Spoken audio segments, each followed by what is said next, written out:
Это блюдо обожают все дети. И не только дети. Сытное, невероятно сливочное, сырное. В ролике готовлю два варианта этого знаменитого блюда. Простой, базовый, нежный и очень ласковый, а также вариант с хрустящей корочкой сверху. У меня есть маленькая хитрость, которая делает макароны с сыром еще более насыщенными по вкусу. Если интересно, продолжайте смотреть.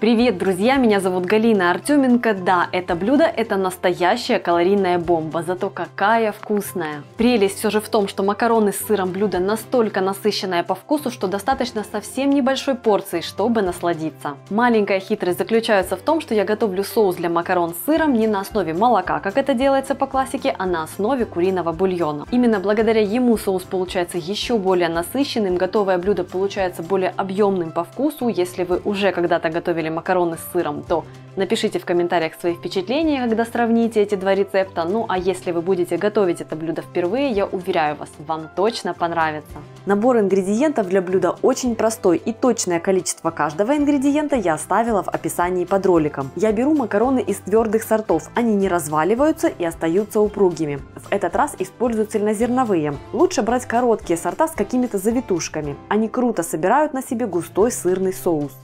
Для хрустящей корочки потребуются панировочные сухари и выдержанный твердый сыр, пармезан, грана падано, чеддер или что-то подобное. Такой сыр очень насыщенный, поэтому нужно совсем немного.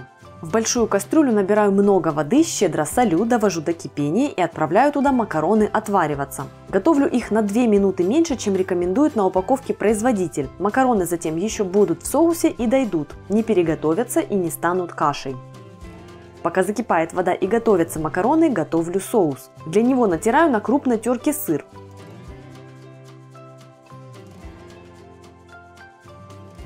В сковороду отправляю сливочное масло, даю растопиться и всыпаю муку. Готовлю все на небольшом огне. Перемешиваю смесь, чтобы масло и мука равномерно смешались. Затем понемногу вливаю в сковороду бульон, тщательно вымешивая соус, чтобы комочки расходились и соус был нежным и однородным. Это по сути соус бешамель, только вместо молока я использую бульон. Так вкус блюда станет еще насыщеннее.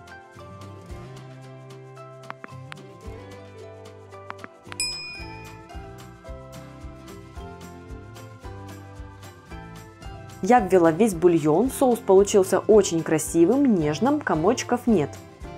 Добавляю немного перца. Так как бульон у меня был подсолен, то соль в соус не добавляю. По желанию можно добавить мускатный орех. Перемешиваю соус, довожу до кипения и отправляю в него натертый сыр. Перемешиваю, чтобы весь сыр разошелся.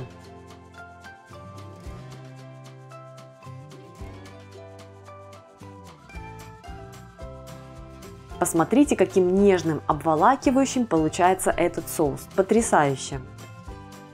Этим временем макароны сварились, и я откидываю их на сито.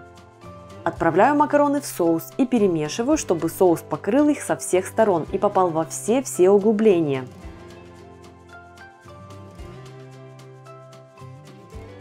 Итак, базовая, простая вариация блюда готова. Какая сливочность и нежность! Теперь идем дальше и сделаем макароны с сыром и хрустящей корочкой. Включаю духовку в режиме гриль, температура 200 градусов. Если нет режима гриль, используйте максимальный верхний нагрев. Натираю на терке выдержанный сыр и смешиваю его с панировочными сухарями.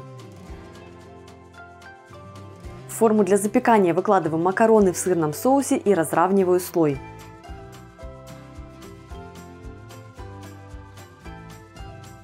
Посыпаю макароны сверху смесью из сыра и панировочных сухарей, отправляю в духовку под гриль на 3-4 минуты, пока корочка не зарумянится.